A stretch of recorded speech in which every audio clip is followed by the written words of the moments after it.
abaixo aí de 3 anos.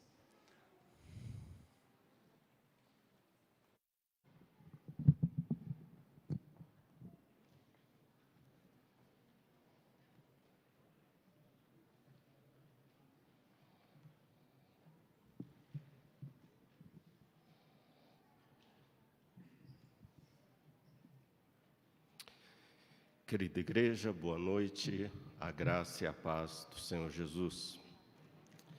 Antes de lermos o texto, eu quero expressar a minha alegria, a honra, reverendo Marco, de ter sido escolhido para trazer essa parênese ao irmão e também, juntamente com a parênese, ao Marco Antônio, ao reverendo Marco Antônio, também uma palavra à igreja.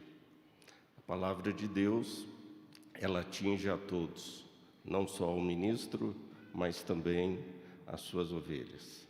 Para mim é uma honra, uma alegria e um privilégio fazer parte dessa festa.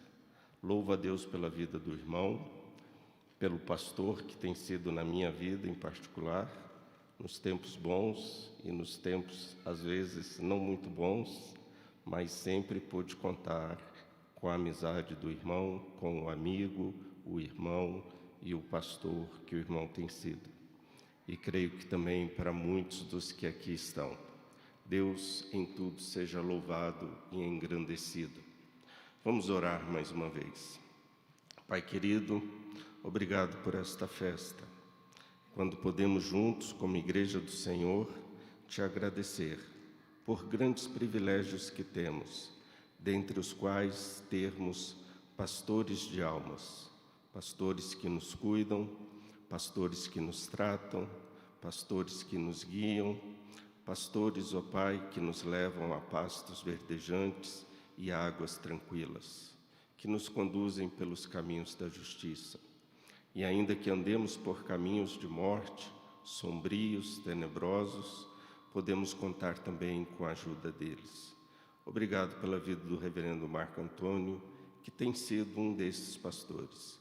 A Ti a nossa gratidão. Que o Senhor o abençoe ricamente no seu ministério, dando continuidade ao trabalho que ele já tem feito, ó Pai, neste lugar. Abençoe-nos agora na meditação da Tua palavra, que possamos ouvir a Tua voz e receber de Ti o Teu recado. É a oração que Te fazemos em o nome de Jesus. Amém. Amém, queridos. Vamos abrir a palavra de Deus na segunda carta de Paulo aos Coríntios, capítulo 3, versículo 18. Temos também a projeção, podem acompanhar. Eu queria que todos nós lêssemos a uma só voz, um texto muito conhecido, muito rico para todos nós. Nos diz a palavra do Senhor, leamos. E todos nós, com o rosto desvendado, contemplando como por espelho a glória do Senhor, somos transformados de glória em glória na sua própria imagem, como pelo Senhor, o Espírito. Amém. Palavra do Senhor aos nossos corações nesta noite de hoje. Reverendo Marco Antônio colocou aqui no púlpito da nossa igreja uma placa onde diz: Senhor, queremos ver Jesus. E nós fomos feitos e criados para sermos a imagem e a semelhança de Jesus. Nesta noite, reverendo Marco, o irmão que ao longo de todo este ano, inclusive ano passado, tem nos incentivado à pregação cristocêntrica, a pregarmos Cristo, seja em qual for a parte das Escrituras, toda a Escritura fala de Jesus. E reverendo Marco tem tratado conosco deste assunto ao longo deste ano e também do ano passado, para pregarmos Jesus. Que a igreja veja Cristo. E nesta noite eu queria falar sobre aquilo que Deus quer ver em nós. Deus quer ver em nós a sua imagem. Deus quer ver em nós a sua glória. Deus quer ver na sua vida, reverendo Marco Antônio, a glória de Cristo brilhando. Esse texto que nós lemos é um texto muito interessante. Alguns teólogos, como Erasmo de Roterdã, que foi amigo de Martinho Lutero, ele dizia que esse texto é um texto que fala sobre a glória do ministro. Nós temos também um outro teólogo italiano, o teólogo Piero Rossano, também nos fala que esse texto nos fala da glória do ministério apostólico, mas que também se aplica a todos os crentes e se aplica a toda a igreja. Eu vou usar esse texto para falar ao reverendo Marco Antônio. Faz parte da posse do pastor efetivo da igreja, uma parênese, conforme o reverendo Walter já falou para nós. Parênese é uma palavra grega, parenaises, que quer dizer exortação, mas também quer dizer conselho. E é um conselho não desse pastor que vos fala. Eu não passo de um vermezinho de Jacó, como diz Jeremias, mas é um conselho da própria palavra de Deus, um conselho do apóstolo Paulo, a sua vida e as nossas vidas nesta noite. Nós estamos diante de um texto que um dos maiores eruditos em Novo Testamento falou, que é um dos textos mais profundos que nós temos no Novo Testamento, porque é um texto que fala da nossa transformação à imagem e à semelhança de Jesus Cristo. Isso não é pouca coisa, não, é muita coisa.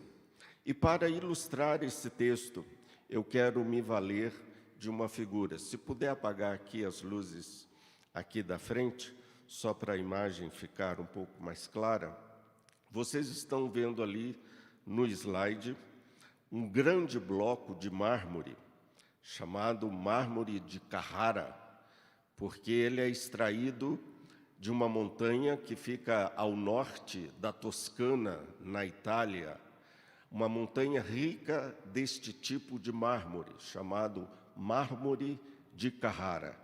Imaginem o tamanho desse bloco, um bloco com mais de 5 metros de altitude. A maioria das estátuas ali na Itália, principalmente em Florença, nós vamos encontrar estátuas maravilhosas, todas elas feitas a partir do mármore de Carrara. Algumas vezes que estive na Itália, pude ver de perto essas estátuas e contemplar estas obras-primas feitas a partir deste mármore. Mas olhe para este bloco de pedra. Quando você olha para esse bloco de pedra, o que você vê? Um bloco como esse chegou à cidade de Florença por volta do ano de 1463. E esse bloco foi depositado ali em uma de suas igrejas famosas, com a finalidade de nele ser talhada a imagem do grande rei de Israel, o rei Davi. Você pode olhar para esse bloco e imaginar que talvez, a partir desse bloco, o rei Davi pudesse dele sair? A quem foi dado essa tarefa de fazer desse bloco, dessa pedra bruta, uma linda estátua do rei Davi, foi um artista chamado Agostinho de Duccio. Agostinho de Duccio começou a trabalhar esse bloco de mármore, fez um pouco dos pés, um pouco da parte central do corpo, um pouco do busto, mas ele não concluiu, ele morreu. A obra ficou inconclusa. E eles então tentaram achar algum artista que pudesse dar continuidade a esta obra, a fim de tirar desta pedra bruta a imagem do rei Davi vitorioso. Demorou, irmãos, mais de 25 anos até eles encontrarem alguém que abraçasse a obra e desse continuidade à mesma. Por volta do ano 1501, eles encontraram um artista que à época ainda não era tão famoso. É hoje muito famoso o artista Michelangelo. Michelangelo, em 1501, começou a trabalhar essa pedra bruta, esse mármore de Carrara, e ele foi incumbido de terminar a obra que outros, como Leonardo da Vinci, também havia sido convidado para dar continuidade à obra, e Leonardo da Vinci apenas ficou no esboço. Ele disse: eu não dou conta. Outros grandes artistas também abdicaram desta grande tarefa de dar continuidade a esta obra. Michelangelo, então, começou a obra no ano de 1501, a talhar com seu cinzel essa pedra bruta, esse gigante de mais de 5 metros de altura. Ele, então, ali de 1501 a 1504, ele trabalhou essa pedra durante 4 anos, até a obra ficar pronta. E ao final de 4 anos, nós temos uma das mais lindas e mais belas estátuas já feitas por um ser humano, a estátua do rei Davi. Contornos assim impressionantes nós vemos nesta estátua. A princípio, Agostinho de Duccio tinha que fazer um Davi vitorioso após a morte de Golias, mas Michelangelo, na sua capacidade artística, disse: não vou fazer um Davi vitorioso, vou fazer um Davi se aprontando para a guerra. Ele inova, colocando Davi olhando de lado, e ali na sua mão esquerda nós temos uma funda, a funda que estava sendo preparada para atirar em Golias.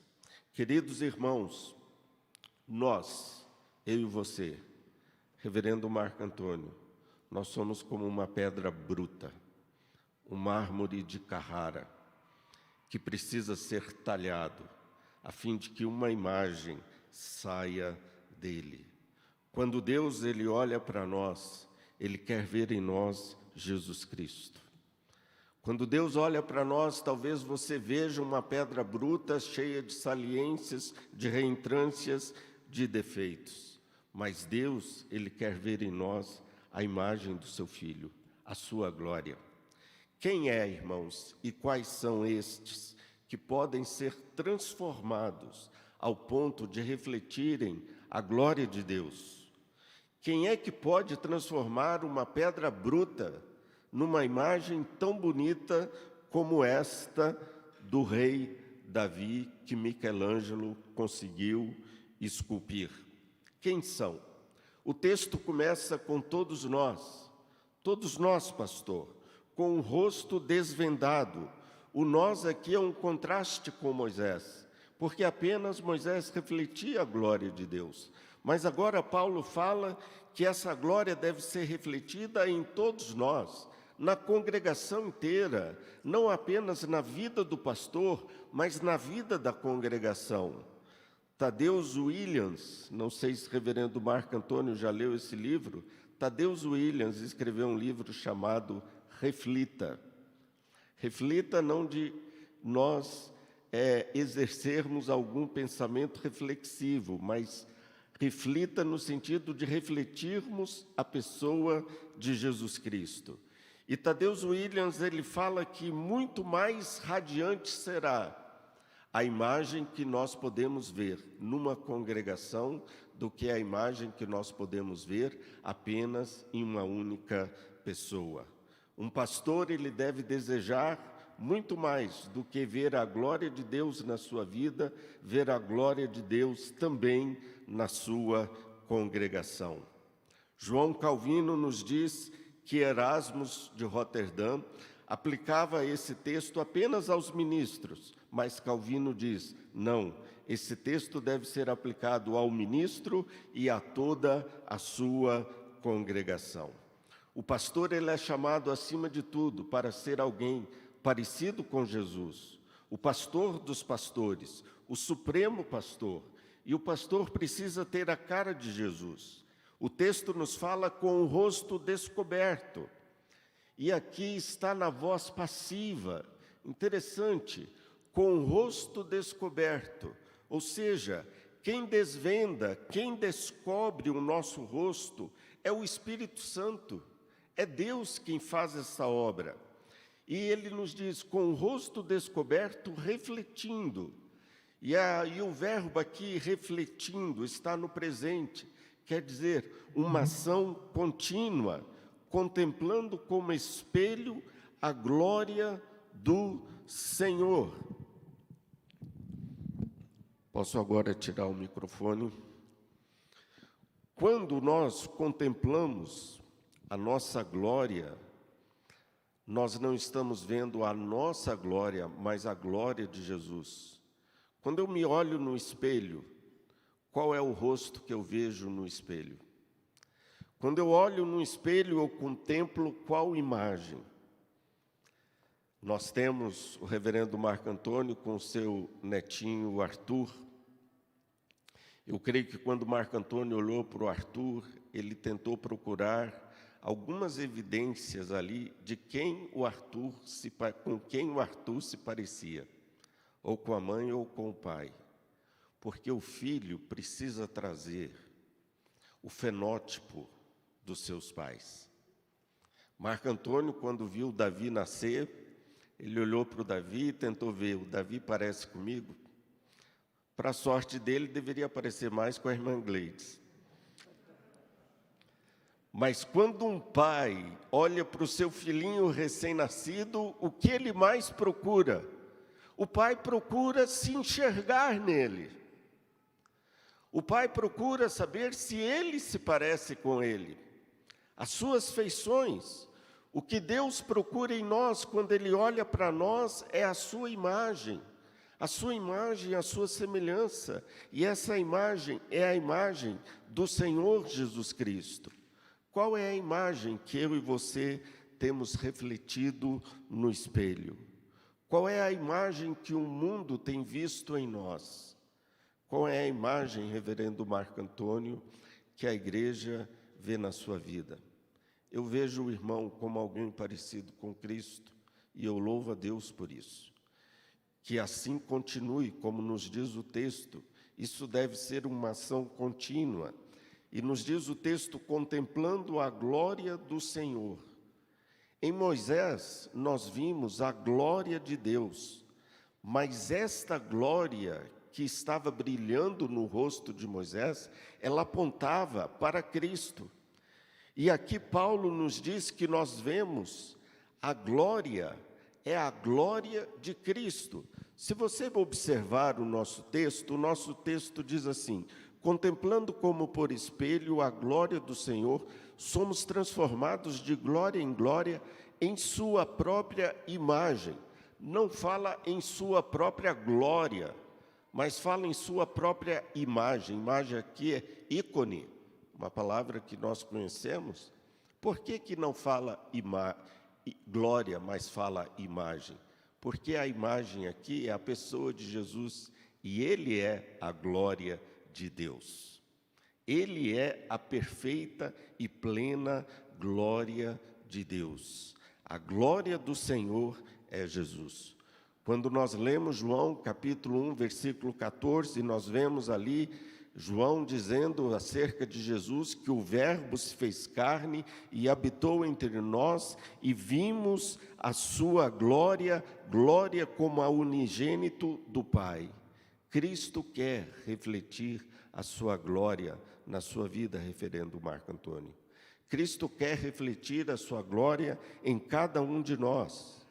Mas um dos riscos que nós, enquanto ministros, corremos é justamente mostrarmos não a glória de Deus, mas a nossa glória.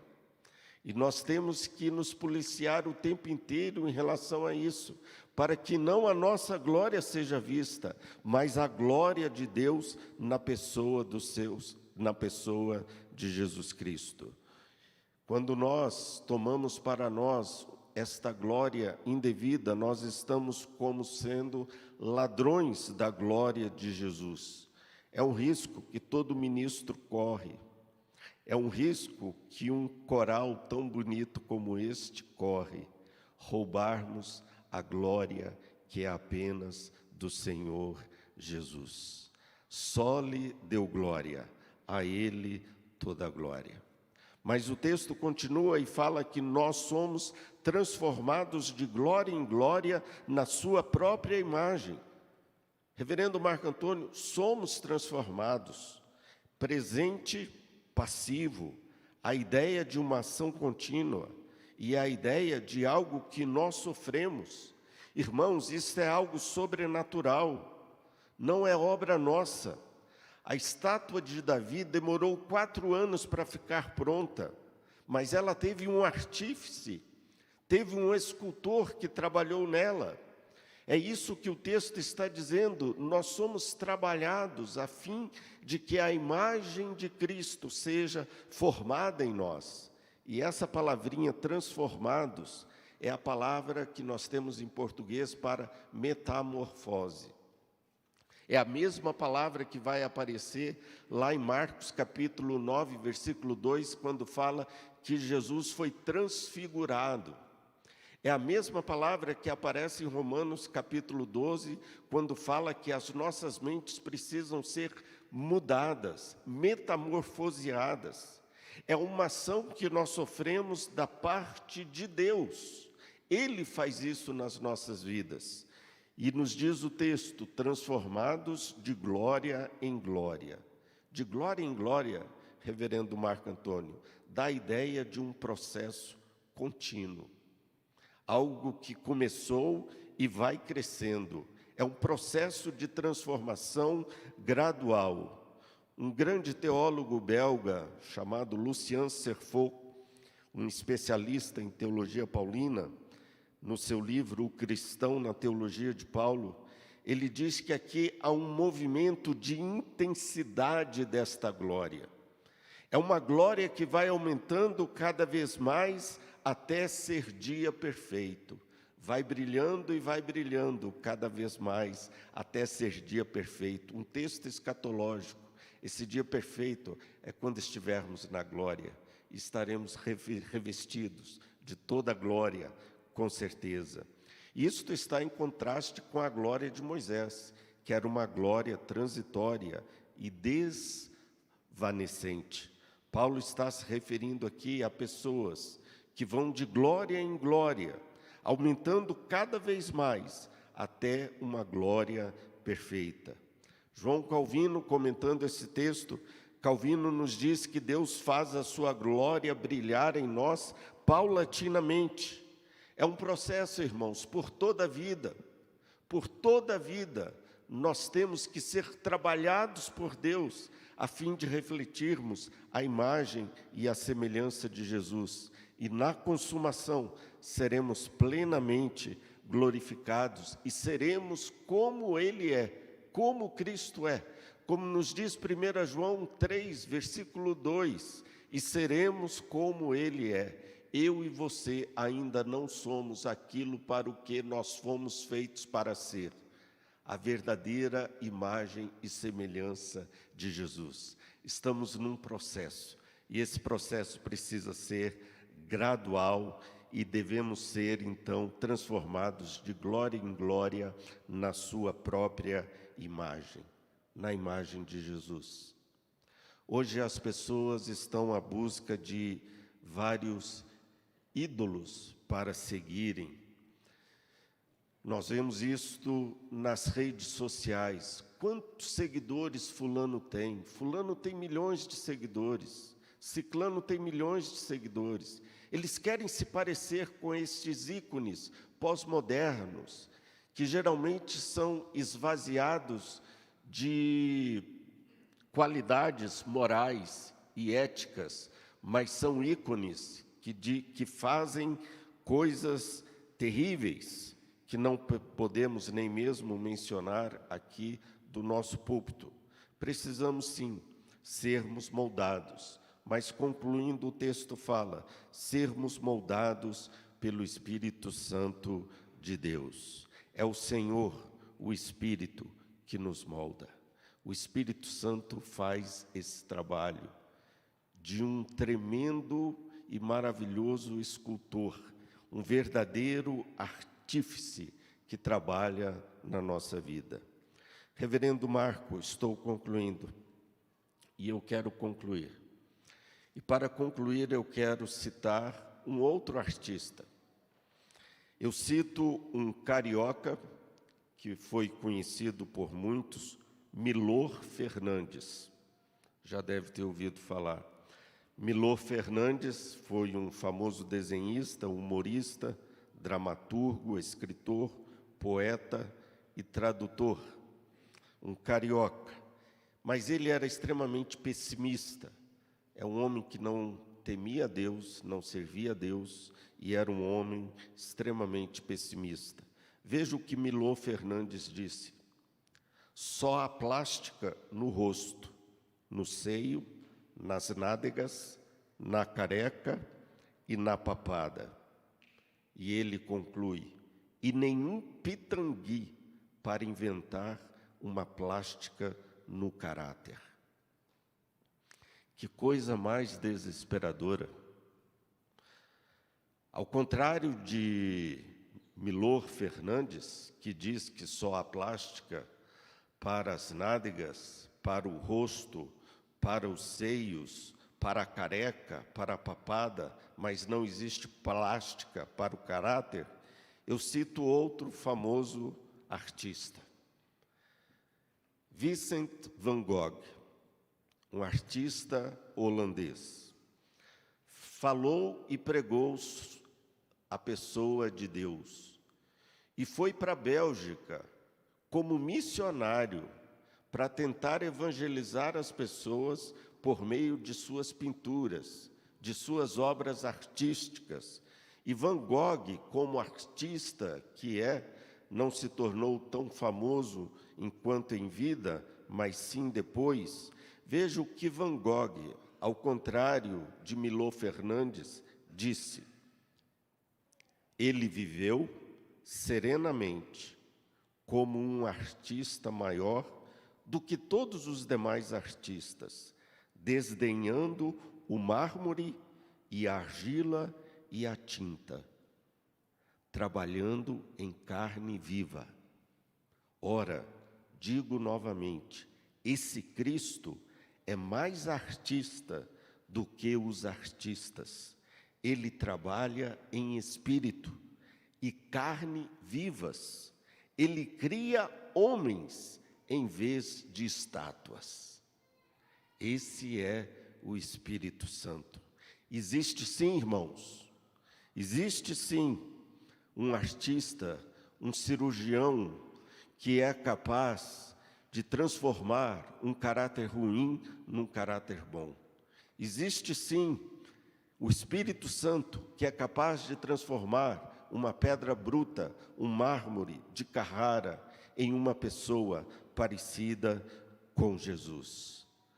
Que o Espírito Santo lhe talhe cada vez mais, como já tem feito e como vemos em sua vida, a imagem e a semelhança de Jesus Cristo. E lembremos sempre, irmãos, como disse Tadeu Williams no seu livro Reflita, espelhar Jesus Cristo não é difícil. Lembrem-se sempre disso. Espelhar Jesus Cristo não é difícil, é impossível. É impossível. Para nos lapidar a imagem de Jesus Cristo, só o Espírito Santo de Deus. Que o Espírito Santo de Deus lhe encha cada dia mais, para que a glória de Cristo seja cada dia mais vista em sua vida.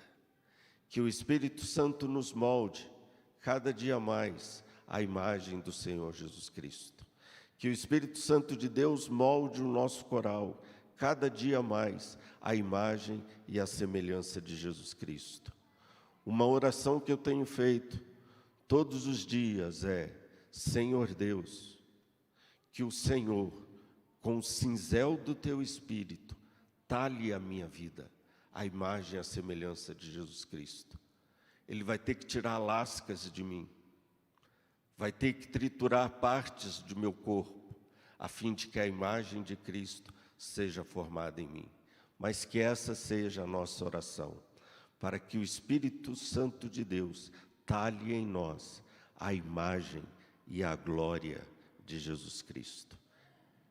Deus o abençoe, reverendo, em mais esses 5 anos, e que sejam muitos outros à frente desta igreja, refletindo a sua congregação, a imagem e a semelhança de Jesus Cristo. Amém.